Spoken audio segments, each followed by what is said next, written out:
Hello, myself Ovik Kormkar, State Aided College Teacher, Category 2, Chakdaha College, Chakdaha, Nadia.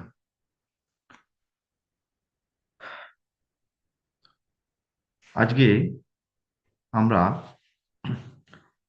Gravitation যে চ্যাপ্টারটা রয়েছে সেই চ্যাপ্টারের একটা নতুন জিনিস সম্বন্ধে শিখব। গ্র্যাভিটেশনাল লটা যেগুলো নর্মাল বেসিক জিনিস যেগুলো সেগুলো আমরা ওয়েল নোন, আমরা একটু জানার মধ্যেই আছে, আমরা জানি আর কি। আজকে আমরা তার থেকে একটু বেরিয়ে গিয়ে বিভিন্ন কেসের জন্য পোটেনশিয়াল এবং ফিল্ড ইন্টেন্সিটিটা বের করব। প্রথমে আজকে আমরা যেটা করব সেটা হলো না পাতলা গোল খোলকের জন্য বিভব আর প্রাবল্য আমরা বের করব। থিন স্ফেরিক্যাল শেল, প্রথমেই আমাদেরকে জানতে হবে যে একটা থিন স্ফেরিক্যাল শেল কোনগুলো। আমরা ক্রিকেট খেলায় যে পিং পং বলগুলোকে দেখি সেটাকে আমরা বলতে পারি একটা কি না থিন স্ফেরিক্যাল শেল, পাতলা গোল খোলক। সেই বলটাকে আমরা বলতে পারি। কেন বলতে পারি না, বলের ম্যাটেরিয়ালের আউটসাইড যে ম্যাটেরিয়ালটা রয়েছে তার যে থিকনেস, সেটা আমাদের বলের যে রেডিয়াস অথবা আমরা ডায়ামিটারের সাথে যদি বলি যে ডায়ামিটারের তুলনায় কি হয় অনেক কম। আমরা পিং পং বল যারা দেখেছি, সবাই দেখেছি মোরলেস, তাহলে বলা যায় এটাকে আমরা সেই পিং পং বল মানে এই থিন স্ফেরিক্যাল শেল এর জন্য কি করব, এর বাইরের কোনো পয়েন্টে আমরা বিভব এবং প্রাবল্য বের করব, অথবা তার সার্কামফিয়ারেন্স তার বাইরের যে কোনো একটা পয়েন্টে সার্কামফিয়ারেন্সের উপরে, তার জন্য আমরা ফিল্ড পোটেনশিয়াল বের করব। আবার ইন্টারনাল কোনো পয়েন্টে সেখানেও ফিল্ড পোটেনশিয়াল বের করব। এই কেসগুলো আমরা আজ করব।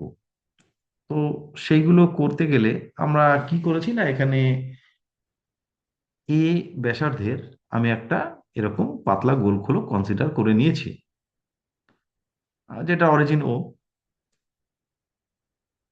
অরিজিন থেকে আর ডিস্টেন্সে, এটা আমি এখানে স্মল আর দিয়ে ডিনোট করেছি, এই স্মল আর দিয়ে ডিনোট করা আছে। একটা পি পয়েন্ট কনসিডার করে নিয়েছি।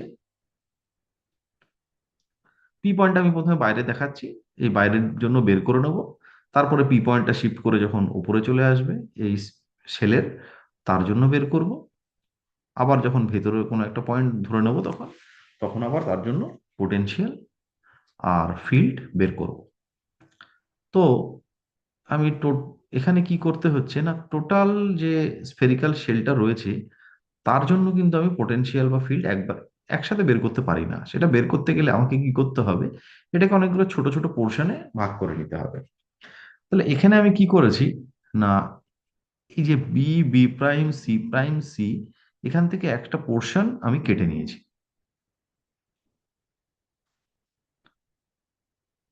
ঠিক আছে, এটা কেটে নিলাম। তাহলে এই যে পোর্শনটা আমি কেটে নিয়েছি, একটু আমাদের ইমাজিনেশন পাওয়ার দিয়ে দেখলেই বোঝা যাবে তার এই যে পোর্শনটা কেটেছি তার রেডিয়াসটা কি হবে না এইটা। তা এটা যদি এটা এ, তাহলে এইটুকু এ, তাহলে এই পোর্শনটা কত হবে। আমরা পিওর জিওমেট্রি দিয়ে যদি কাজ করি তাহলে আমরা বলতে পারবো কি এটা এ সাইন থিটা, কারণ এটা এ।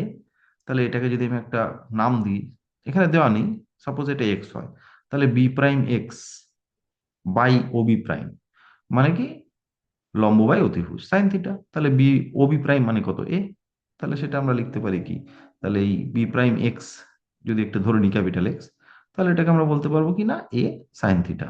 আর থিকনেস বিবি প্রাইমটা কি, এটা এ, এটা এই অ্যাঙ্গেলটা ডি থিটা, তাহলে এ ডি থিটা। আর আমি যে খোলকটা নিয়েছি তার মাস আমি এম ধরে নিয়েছি, তাহলে মাস পার ইউনিট এরিয়া মানে একক ক্ষেত্রফলের ভর, এটা আমাদের কি হবে না M by four pi square. আর এই যে portion B B prime C prime C আমি ধরেছি, তার ব্যাসার্ধ আমি এখানে পেয়ে গেলাম এ সাইন থিটা। আর এই যে বি বি প্রাইম এর প্রস্থ যেটা বা থিকনেস যেটা আমরা রয়েছে সেটা কত? A D theta. আমাকে কি করতে হবে প্রথমে, না এই যে B, B prime, C prime, C, এই যে বলয়টা আমি কনসিডার করেছি, তার জন্য আমাকে এই পি পয়েন্টে পোটেনশিয়ালটা বের করতে হবে।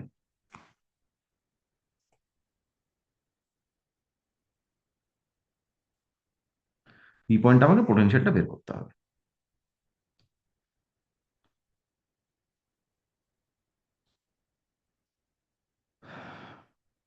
তাহলে এবার কি করছি?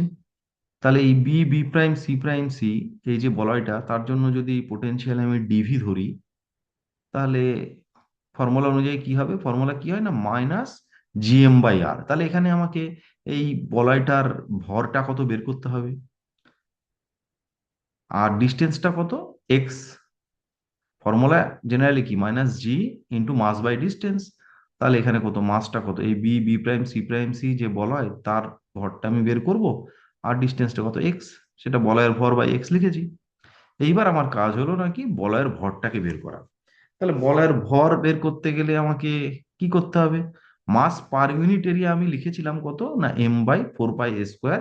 এটা টোটালটার জন্য। তাহলে বলয়টা তো আমার এই খোলকেরই একটা অংশ, তাহলে তার জন্য মাস পার ইউনিট এরিয়া কত, M/4 পাই স্কোয়ার। তার বলয়ের যে ক্ষেত্রফল সেটা আমাকে বের করতে হবে। তাহলে বলয়ের সার্কামফিয়ারেন্সটা কত? ফর্মুলা কি হয় সার্কামফিয়ারেন্সে, 2 পাই আর। তাহলে এখানে কত, 2 পাই, রেডিয়াস কত ছিল, এ সাইন থিটা।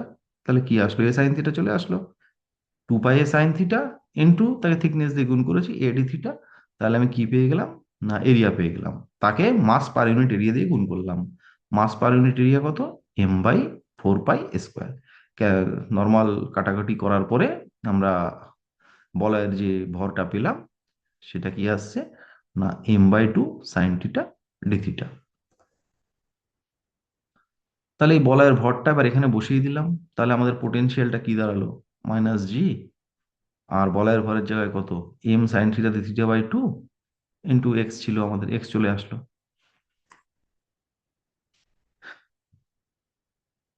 এবার কি হচ্ছে, না আমরা দেখতে পাচ্ছি এই যে এক্স যদি ভ্যারি করি, থিটাটাও কিন্তু ভ্যারি করছে। তা- বলয়টাকে যদি আমি আর একটু এখানে নিতাম, তাহলে কি এক্সটা ভ্যারি করে যেত, তার সাথে থিটাটাও ভ্যারি করতো। এরপরে যখন আমাদের কি আসবে, আমরা জানি এটা ছোট্ট পোর্শনের জন্য বের করলাম, কিন্তু পরে যখন আমি বের করব পুরোটার জন্য, তাহলে কি আমাকে ইন্টিগ্রেট করতে হবে। এবার ইন্টিগ্রেশন করতে গেলে আমাকে একটা ভেরিয়েবলের রেসপেক্টে করতে হবে, কিন্তু এখানে কি চলে আসছে, দুটো ভেরিয়েবল চলে আসছে। মানে দুটো ভেরিয়েবল বলতে আমি যখন থিটা চেঞ্জ হচ্ছে, সরি, এক্স যদি চেঞ্জ হয় তার রেসপেক্টে কি আমাদের থিটাটাও চেঞ্জ হচ্ছে। তাই জন্য আমাকে কি করতে হবে না, সবকিছুকে একটা ভেরিয়েবলের রেসপেক্টেই নিয়ে আসতে হবে। তার জন্য আমরা এখানে একটু ক্যালকুলেশন করছি। না কি করেছি, এই যে ও বি প্রাইম পি, এই যে ট্রায়াঙ্গেলটা, এখানে আমি এখানে ট্রায়াঙ্গুলার লটা কাজে লাগাবো। ট্রায়াঙ্গুলার ল কি আছে হচ্ছে, ট্রায়াঙ্গুলার ল কাজে লাগালে আমরা কি হবে, x square that is equal two কত, না আর square, R square plus A square, এটাও এ, তাহলে এ স্কোয়ার প্লাস 2 AR কস 180 মাইনাস থিটা। এই অ্যাঙ্গেলটা থিটা, কিন্তু আমাকে অ্যাঙ্গেল কোনটা নিতে হবে, এই যে এই পয়েন্ট থেকে বেরিয়ে এদিকে যাচ্ছে, এই পয়েন্ট থেকে বেরিয়ে এদিকে আসছে, এই অ্যাঙ্গেলটা থিটা। তাহলে এই দুটো লাইনের ইন্টারনাল অ্যাঙ্গেল কত, আউটসাইডের অ্যাঙ্গেলটা। তাহলে এটা থিটা হলে এটা কত হবে, 180 মাইনাস থিটা। কস 180 মাইনাস থিটা করলে কি হয়, মাইনাস কস থিটা। সেই জিনিসটা এখানে লেখা নেই, একবারে লিখে দেওয়া আছে। এখানে আমাদের কি, এই আরটা তো কনস্ট্যান্ট সেন্টার থেকে, রেডিয়াসটাও আমার কনস্ট্যান্ট। তাহলে এখানে আমি কি করছি, X square is equal to কি এসছে, R square plus A square minus 2 AR cos theta. তাহলে আর আর এ তো কনস্ট্যান্ট, তাহলে আমি এখানে ডেরিভেটিভ যদি করি কি হয়, এক্স ডিএক্স, মানে 2x ডিএক্স হয়। আর এখানে আমাদের কি, থিটার রেসপেক্টে করলে কত হবে, 2 AR কস থিটার জায়গায় কি হবে, minus sine theta D theta. আর আগে একটা মাইনাস ছিল, প্লাস হয়ে গেল। আর বোথ সাইড থেকে দুই দুই কেটে দিয়েছি আমি। তাহলে এবার কাজ কি করছি, না এখান থেকে আমি সাইন থিটা ডি থিটার ভ্যালুটা বের করছি। সাইন থিটা ডি থিটার ভ্যালুটা কার টার্মসে চলে আসলো, এক্স ডিএক্স বাই এআর। তাহলে এক্সটা একমাত্র ভ্যারিয়েবল, এআর তো কনস্ট্যান্ট। তাহলে এই ডিভি এর যে জায়গাটা রয়েছে, সেখানে কি করলাম না, GM/2 সাইন থিটা ডি থিটার জায়গায় কি বসালাম, এক্স ডিএক্স বাই এআর। আর এখানে আমার কি একটা এক্স ছিল, ক্যান্সেল আউট হয়ে গেল। তাহলে আমার দাঁড়ালো কি, না minus GM/2 AR into dx. এটা আমাদের দাঁড়াচ্ছে, এগুলো পিওর ম্যাথামেটিক্স। ক্যালকুলেশন এটা। আর প্রত্যেকটা স্টেপ আমি খুব এলোবোরেট করেই বলে দিচ্ছি, ম্যাথামেটিক্যাল টার্মস কোথা থেকে কি আসছে, কেন আসছে, সেটাও বলে দেওয়া হলো। আশা করা যায় ক্লিয়ার হবে সবারই। এটা কি, আমি ওই যে পাতলা, এই যে গোল খোলকের থেকে যে বলয়টা বের করে নিয়েছিলাম, তার থেকে আমার পি পয়েন্ট ধরে নিয়েছিলাম যে বাইরে, তার জন্য পোটেনশিয়ালটা আমাদের এটা বেরোলো। কিন্তু আমাদের কাজ কি কি, এবার বিভিন্ন কেস আমাদেরকে করতে হবে। কেস ওয়ানটা কি, না পি বিন্দুটা যখন খোলকের বাইরে অবস্থিত, তাহলে পি বিন্দু খোলকের বাইরে যদি অবস্থিত হয়, বাইরে আমি ধরেছি, তাহলে এই B, B prime, C prime, C এর জন্য বের করেছি, কিন্তু বের করতে হবে টোটালটার জন্য। তাহলে এইখান থেকে একবার এর ডিস্টেন্সটা বের করব, এবার এই সাইড থেকে আবার এই ডিস্টেন্সটা বের করব। তাহলে ও থেকে এই পয়েন্টের ডিস্টেন্স কত, এ, আবার ও থেকে পি এর ডিস্টেন্স কত, আর। তাহলে আমি এখান থেকে যদি এই পি অবধি কনসিডার করি, সেটা কত হবে, আর মাইনাস এ। আবার এফ যে পয়েন্টটা লিখেছি, সেখান থেকে যদি পি অবধি কনসিডার করি, মানে এই খোলকটার আর একটা সাইড থেকে, তাহলে সেটা কত হবে, আর প্লাস এ। তাহলে আমাকে ইন্টিগ্রেশন কোথা থেকে কোথায় করতে হচ্ছে, আর মাইনাস এ থেকে আর প্লাস এ। আর কার উপর করছি ইন্টিগ্রেশন, এক্স এর উপরে। তাহলে আমার বাকি যে পার্টটা রয়েছে মাইনাস জিএম বাই টু এ আর, এটাকে আমি ইন্টিগ্রেশনের বাইরে নিয়ে চলে আসতে পারি। ডিএক্স এর ইন্টিগ্রেশন করলাম, তাহলে কি ঘটনা ঘটলো, না জিএম বাই টু এ আর থাকলো, এক্স থাকলো, এক্স এর ওখানে আমি প্রথমে আপার লিমিট বসালাম আর প্লাসে, মাইনাস দিয়ে লোয়ার লিমিট বসালাম, কাটাকাটি করে আমাদের আসলো কত, না V is equal to minus GM by R. তাহলে পোটেনশিয়াল আমার বেরিয়ে গেল টোটালটার জন্য আউটসাইড পয়েন্টে, পিটা যখন বাইরের দিকে। তাহলে ফিল্ড ইন্টেন্সিটি কত, না আমরা জানি কি, ফিল্ড ইন্টেন্সিটি কি হয়, না negative gradient of potential minus DVDR. তাহলে আমরা এখান থেকে কি বলতে পারছি, না minus GM by R square. তাহলে বাইরের পয়েন্ট যখন রয়েছে, তার জন্য আমি পোটেনশিয়াল বের করে নিতে পারলাম মাইনাস জিএম বাই আর, আর ফিল্ডটা কত বেরোলো, minus GM by R square.